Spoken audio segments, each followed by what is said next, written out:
Сәлеметсіздер ма, құрметті көпшілік? Бүгінгі сіздерге ұсынатыным қазақтың белгілі ақыны, көзден кетсе де көңілден кетпейтін Мұқағали Мақатаевтың мына өмір өзен деген шағын кітабынан бірнеше өлеңдерін ұсынғым келді. Өлеңдер мен толғаулар соны жазушы баспасынан 1979 жылы шыққан өлең жинақтар екен.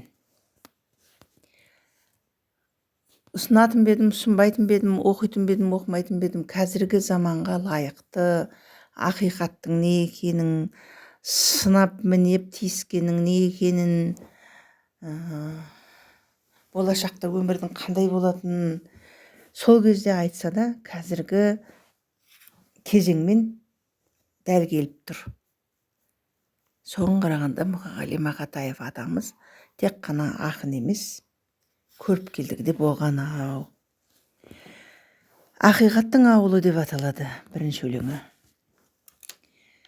Жол қайда ақиқатқа апаратын, ел қайда ақиқат деп аталатын, айласар арамзалар алаяқтар аяғын көкке келіп маталатын. Сол елде адамға адам дос бауырма, адамға ақ жаныңды тосқаныңда, ақ көңілдер тоғысып ағарнада, ағалама кездеспей тосқауылға. Шомылып ақиқаттың өзенінде, шынығама шындықтың өз елінде, жалғыз түйір арамдық жоқта шығар, адамдардың санасы өзегінде. Атыменен жоқ болар өзек деген, қылға тізіп қылтанақ есептеген, айтпайтында шығарау бірін-бірі оқпен таспен. Атпайтын-ау шығарау бірін-бірі оқпен таспен немесе кесекпенен. Алауыздық әкелген адамдарға, онда орын жоқ шығар арамдарға. Бар болса егер сүреді қайтып өмір, ақиқаттың сүңгісі қадалғанда. Ақиқаттың ауылы ұлы отаным, атқызып тұр шындықтың құла таңын. Ақиқаттың жолынан тайып кетсем, алдына кеп жүгінем, сынатамын.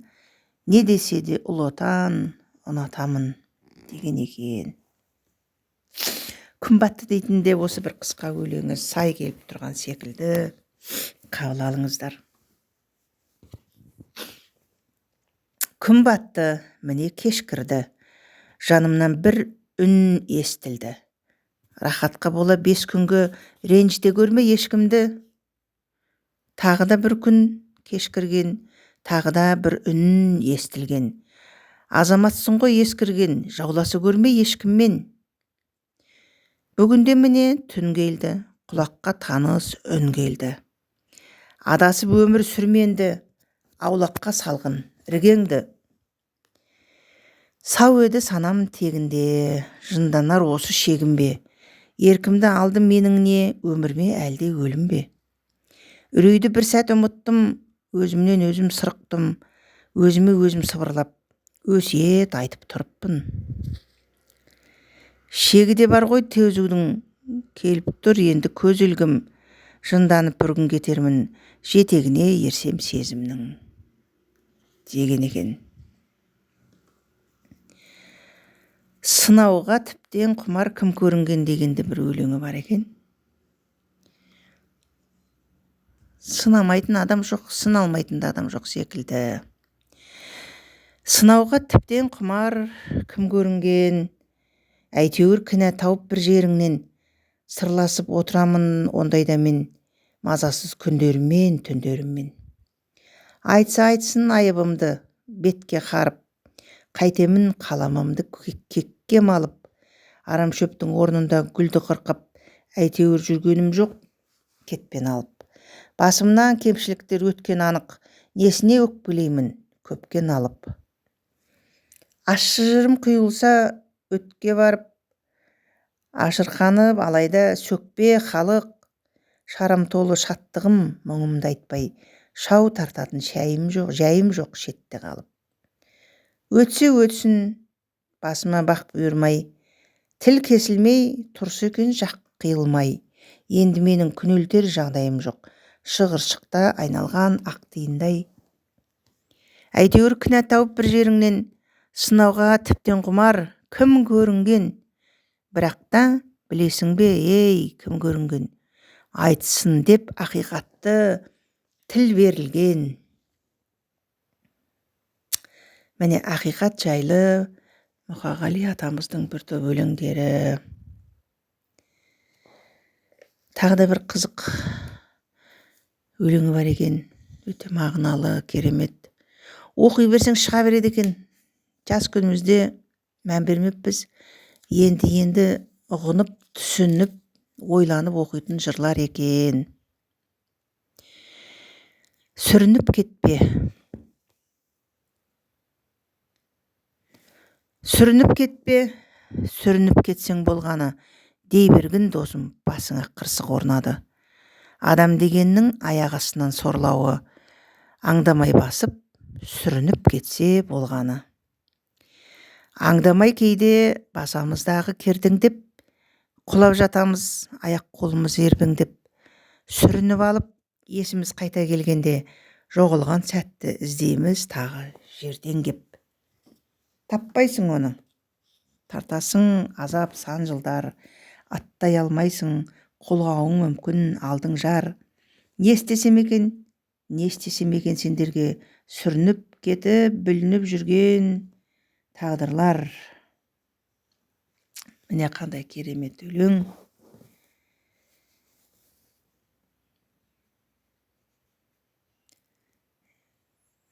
Өзінің ауырып жүрген шақтарында жазған өлеңдер болу керек.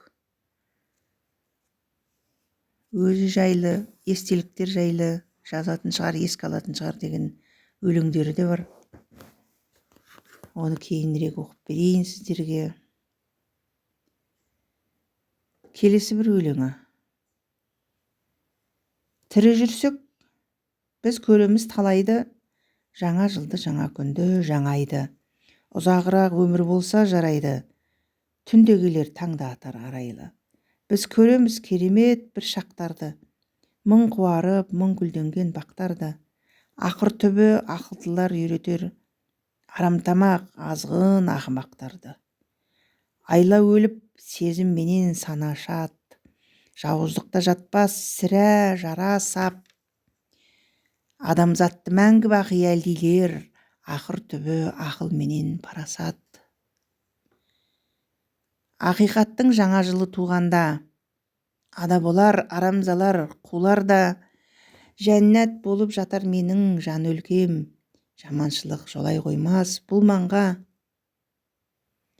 Жәннат болып жатыр менің жан өлкем, аққу болып жүзер менің ақ еркем, қырбасынан қызыл жаулық желбірмен, таңмен тұрып, күнмен шығып таңертең. Болашаққа деген сенген, ол кезде коммунизмнің, совет үкіметінің қызып тұрған шағы, бәрімізде солай өттік қоя, құрметті көпшілік, болашаққа сеніп өстік. Міне осындай өлеңдері бар екен. Жырлар жазам, алайда ол кімге керек? Жанға шипа іздеймін, тілге дерек. Мәжнүн болып барамын күннен күнге, сау жандардан саяқсып жүрген ерек. Жырлар жазам, білмеймін не берерін, көгерерін білмеймін тек өлерін, күйінішін халқымның сүйінішін, өз үніммен жырласам деген едім. Кімге дәрі бар сыры қара бастың, өзім ғана өзіммен жағаластым, қапелімде ой айдап, қиял қуып, барса келмес сапарға араластым. Енді артыма бұрылып қарамаспын. Жырлар жазам, дерімді деп өлемін. Қарсы алдымда тұрсам да, дара қаштың деген екен. Жырмен ақиқатты айтып өткен кісі.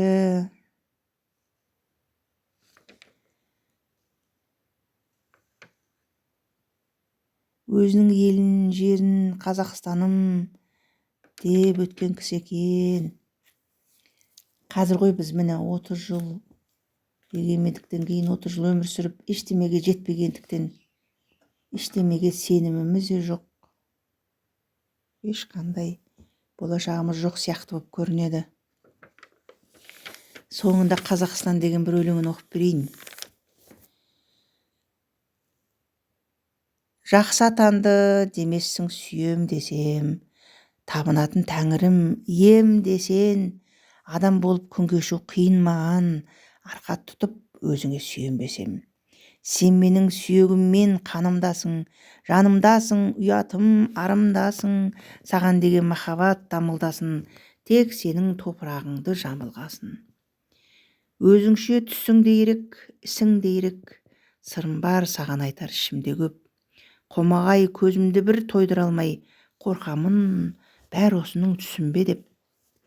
Қазақстан, пай, ардағым-ай, сен менің шолпанымсың жанған ұдай, өзіңді өмір сүрген қандай бақыт, өлмейтін махаббатым арманым-ай деген екен. Міне Қазақстан десе, кәдімгі кеудедегі қуанышты, отанға деген сүйіспеншілікті ашатын не бір өлеңдер бар екен. Оны білмеппіз. Мен тегі онша көп оқымағаннан кейін білмеппін. Жұмыс, бала шаға, туған туысқан той-томалақтап жүре беріппіз. Той-томалақтың да сәні кетті қазір. Қазақстан десе атып тұрамыз ғой әрине. Көк тудың желбірегені деген өлеңді естісем сұмдық, жүрегім тарсылдап кетеді. Осы Қазақстанымызды гүлдендіре берейік, там-тұмдап, сәл-пәл болса да осылай еңбек ете берейік. Құрметті көпшілік қауым, амандық, саулықта жүрейік. Мұқағали Мақатаевтың өлеңдерін оқиық, ұмытпайық. Аз да болса көптей көріңіздер, оқып тарата жүріңіздер, жазылып пікірлеріңізді білдірсеңіздер, тіптен жақсы болар еді. Қазақстанның болашағы жарқырай берсін деген оймен, келесі кездескенше сау саламатта болыңыздар.